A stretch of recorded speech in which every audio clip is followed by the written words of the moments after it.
Halo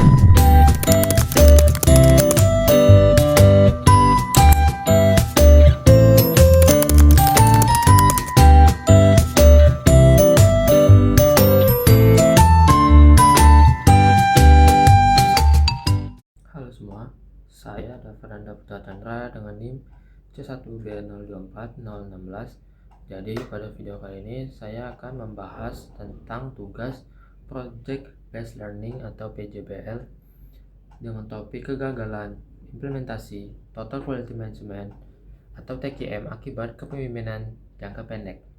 Jadi studi kasus yang saya pilih pada tugas kali ini yaitu Garuda Indonesia. Selamat menyaksikan.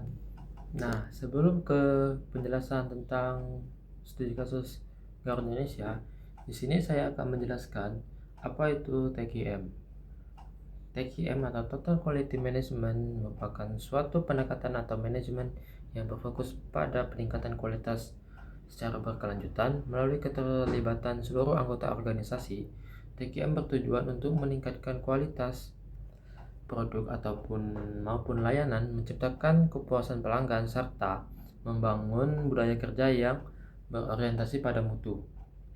Dalam penerapannya, TQM tidak hanya menjadi tanggung jawab bagian pengendalian kualitas, tetapi menjadi penanggung jawab seluruh anggota organisasi. Keberhasilan TQM sangat dipengaruhi oleh kepemimpinan. Pemimpin harus mampu menetapkan visi yang jelas, membangun budaya mutu, menjadi teladan bagi karyawan, serta mendorong perbaikan berkelanjutan. Nah, lanjut ke studi kasus saya yaitu tentang Garuda Indonesia. Sebelumnya pertama saya akan menjelaskan profil perusahaannya terlebih dahulu. Garuda Indonesia merupakan maskapai penerbangan nasional Indonesia yang didirikan pada tahun 1949. Sebagai salah satu maskapai terbesar di Indonesia, Garuda Indonesia dikenal memiliki standar pelayanan yang baik dan pernah memperoleh berbagai penghargaan internasional dalam bidang pelayanan penerbangan. Namun, dalam beberapa tahun terakhir, Garuda Indonesia menghadapi berbagai tantangan, seperti masalah keuangan, penurunan kinerja perusahaan, serta kasus laporan keuangan yang menimbulkan kontroversi di masyarakat. Kondisi tersebut menunjukkan bahwa adanya tantangan dalam penerapan prinsip-prinsip manajemen kualitas dan tata kelola perusahaan yang baik. Nah, analisis kenapa kegagalan dalam Garuda Indonesia yaitu dalam konsep TQM, organisasi harus mengutamakan kualitas, transparansi, kepuasan pelanggan, dan perbaikan berkelanjutan. Namun, dalam kasus Garuda Indonesia, terdapat indikasi bahwa manajemen lebih fokus pada pencapaian target keuangan jangka pendek dibandingkan pembangunan kualitas organisasi dalam jangka panjang. Salah satu contoh yang dibahas dalam polemik laporan keuangan perusahaan yang menimbulkan perdebatan mengenai pengakuan pendapatan perusahaan. Keinginan untuk menunjukkan kinerja keuangan yang baik dan jangka pendek dapat mengurangi fokus terhadap pembenahan sistem, peningkatan kualitas pelayanan, dan penguatan tata kelola perusahaan. Akibatnya, prinsip-prinsip TQM yang seharusnya menjadi dasar dalam pengelolaan organisasi tidak dapat diterapkan secara optimal. Nah, yang selanjutnya ada analisis peran kepemimpinan dalam perusahaan Garuda. Yang pertama, sebagai penggerak perubahan, seorang pemimpin harus mampu mengarahkan organisasi menuju perubahan yang lebih baik. Dalam kasus Garuda Indonesia, berbagai kebijakan yang diambil cenderung berfokus pada penyelesaian masalah jangka pendek dibandingkan melakukan transformasi organisasi secara menyeluruh. Yang kedua, menetapkan visi dan arah mutu. Pemimpin harus memiliki visi jangka panjang yang berfokus pada kualitas pelayanan dan berkelanjutan organisasi. Namun, tekanan terhadap pencapaian target tentu membuat perhatian terhadap kualitas menjadi berkurang. Nah, yang ketiga yaitu sebagai agen perubahan. Pemimpin seharusnya menciptakan budaya organisasi yang terbuka, jujur, dan berintegrasi. Ketika budaya tersebut tidak berkembang secara optimal, implementasi TKM menjadi sulit dilakukan. Nah, yang keempat yaitu membangun budaya mutu. Budaya mutu merupakan fondasi utama dalam TKM.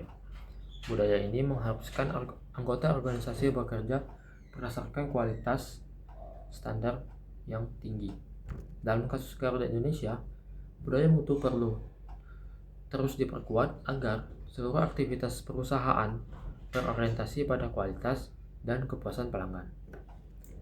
Yang kelima ada menjadi role model atau teladan. Pemimpin harus memberikan contoh yang baik dalam hal integrasi, tanggung jawab, dan komitmen terhadap kualitas. Ketika pemimpin tidak menunjukkan komitmen yang kuat terhadap mutu, maka budaya kualitas dalam organisasi akan sulit berkembang. Nah, yang keenam ada memberdayakan karyawan. Karyawan perlu dilibatkan dalam proses pengambilan keputusan dan peningkatkan kualitas. Partisipasi aktif karyawan dapat membantu organisasi menemukan berbagai solusi untuk meningkatkan kinerja perusahaan. Nah, yang ketujuh atau yang terakhir, mendorong continuous improvement atau perbaikan berkelanjutan. Perbaikan ini berkelanjutan merupakan inti dari TKM. Organisasi harus evaluasi terhadap sistem dan proses kerja agar kualitas dapat terus meningkat dari waktu ke waktu. Nah, apa sih dampak yang terjadi? Yaitu akibat berbagai permasalahan tersebut, perusahaan dapat mengalami beberapa dampak negatif. Yang pertama, menurunnya tingkat kepercayaan masyarakat terhadap perusahaan. Yang kedua, menurunnya citra perusahaan di mata pelanggan dan investor. Dan yang ketiga, munculnya berbagai permasalahan keuangan yang mempengaruhi operasional perusahaan. Yang keempat, berkurangnya fokus organisasi dalam meningkatkan kualitas karena perhatian perusahaan lebih banyak diarahkan pada penyelesaian masalah yang muncul. Dan yang terakhir, yang kelima, terganggunya upaya perusahaan dalam membangun budaya mutu yang berkelanjutan. Nah, berdasarkan hasil analisis yang telah dilakukan tadi, dapat disimpulkan bahwa keberhasilan implementasi total quality management sangat dipengaruhi oleh kepemimpinan organisasi. Kasus Garuda Indonesia menunjukkan bahwa fokus yang terlalu besar pada pencapaian target jangka pendek dapat mengurangi perhatian kualitas, transparansi, dan tata kelola perusahaan. Padahal, keberhasilan TKM membutuhkan komitmen jangka panjang dari seluruh organisasi, terutama dari para pemimpin. Oleh karena itu, pemimpin harus mampu membangun budaya mutu, mendorong perbaikan berkelanjutan, memberdayakan karyawan, serta menjadikan kepuasan pelanggan sebagai prioritas utama agar implementasi TKM dapat berjalan secara efektif. Nah, demikianlah tadi video penjelasan dari saya mengenai kegagalan implementasi TKM akibat kepemimpinan jangka pendek pada Garuda Indonesia. Terima kasih atas perhatian dan kesempatan yang diberikan. Saya mohon maaf apabila penjelasan saya kurang baik, dan saya mohon maaf apabila terdapat kekurangan dalam penyampaian materi pada kali ini. Saya akhiri, terima kasih telah menonton, sampai jumpa.